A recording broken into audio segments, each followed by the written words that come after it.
Quem nunca se perdeu na complexidade dos impostos no Brasil, não é mesmo? Pois é, o país está prestes a virar essa página, reformando um dos sistemas tributários mais complicados do mundo. Vamos entender o que essa transformação gigantesca significa na prática.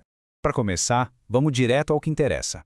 A mudança principal é uma simplificação radical. A gente está saindo daquela famosa sopa de letrinhas, com 5 tributos diferentes sobre o consumo, para um sistema com apenas 3, todos coordenados entre si. É basicamente trocar a complexidade pela clareza. Mas afinal, por que essa mudança toda? Bom, a resposta está na própria Constituição, que agora define os pilares do novo sistema. O objetivo não é só simplificar por simplificar, sabe? A ideia é construir um sistema tributário que seja de fato mais transparente e mais justo para todo mundo. São esses os princípios que guiam toda a reforma. Então vamos lá. Vamos conhecer os protagonistas dessa nova era. O coração da reforma, a grande estrela, é a criação de um imposto sobre o valor agregado, o famoso IVA, que aqui no Brasil vai ter uma característica especial. Ele será dual. E aí entram eles, o IBS, que é o Imposto sobre Bens e Serviços, unificando o que era de estados e municípios, e a CBS, a Contribuição sobre Bens e Serviços, que substitui os tributos federais.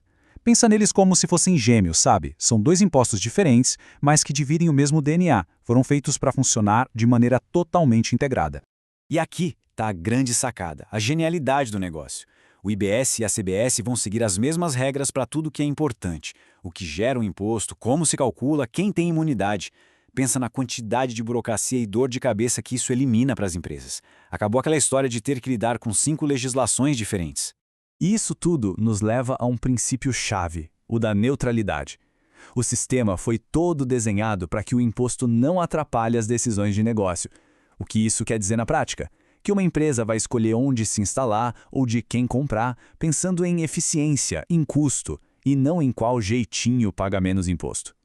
A ideia é destravar a economia, premiar a inovação e não a criatividade fiscal. Ok, mas como é que isso funciona no dia a dia? É o que a gente chama de não cumulatividade. Imagina assim, uma empresa compra matéria-prima, certo? E paga o imposto ali naquela compra. Só que esse valor que ela pagou não vira um custo, vira um crédito. Aí quando essa empresa vende o produto final, ela calcula o imposto que teria que pagar e usa aquele crédito para abater o valor.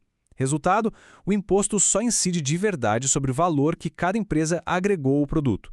É um jeito brilhante de acabar com o efeito cascata onde se pagava imposto sobre imposto. Mas não é só de IBS e CBS que vive a reforma. Tem um terceiro elemento nessa equação com um propósito bem específico. É o famoso imposto do pecado, que tecnicamente se chama imposto seletivo. O imposto seletivo, ou IS, tem um alvo muito bem definido. Ele é cobrado uma única vez, lá na produção ou importação, sobre produtos e serviços que são considerados prejudiciais. Pensa em cigarros, bebidas com muito açúcar. A ideia é bem clara, desestimular o consumo desse tipo de coisa. Mas olha só que interessante, o mais importante aqui é saber o que ficou de fora. Para não pesar em coisas essenciais e nem atrapalhar a competitividade, a própria Constituição já tirou da lista itens como energia elétrica e telecomunicações. O foco do imposto seletivo é só naquilo que comprovadamente faz mal para a saúde ou para o meio ambiente. E claro, uma lei ainda vai detalhar essa lista direitinho. E aqui vai um detalhe que mostra o nível de precisão da nova regra. Para a atividade de extração de recursos naturais, como minérios, por exemplo, o imposto seletivo vai ter um teto. A alíquota não pode passar de 1% do valor de mercado do produto. É uma regra bem específica. Beleza? Tudo isso parece ótimo no papel, mas como é que se vira uma chave desse tamanho? A resposta é com muita calma. A reforma tem uma transição longa, gradual, justamente para que a economia e as empresas consigam se adaptar sem sustos. Então vamos dar uma olhada nesse cronograma. Tudo começa de leve em 2026, que vai ser um ano de teste, com alíquotas bem baixinhas. A partir de 2027 a coisa começa para valer. O sistema novo entra em cena e os impostos antigos começam a diminuir ano a ano. E esse processo vai até 2033. Aí sim, missão cumprida. O ICMS e o ISS deixam de existir e o novo modelo assume 100%. Certo.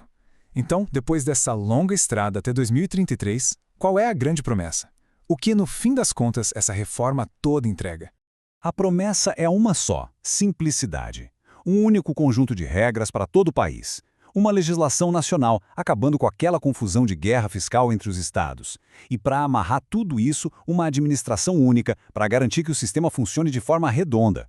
E para garantir que essa gestão funcione, foi criado o Comitê Gestor do IBS. Pensa nele como se fosse o maestro dessa orquestra tributária. Vai ser um órgão com representantes de todos os estados e municípios. E a função dele é simples: criar as regras, fiscalizar, arrecadar e, claro, distribuir o dinheiro. É a união da federação trabalhando junta. Então é isso. O projeto está na mesa, o mapa do caminho está traçado. A grande pergunta que fica no ar é: será que essa engenharia toda, essa transição de quase uma década, vai de fato cumprir a promessa? Será que ela vai entregar para o Brasil um sistema tributário finalmente mais simples, mais moderno e mais justo? Bom, isso só o tempo vai dizer.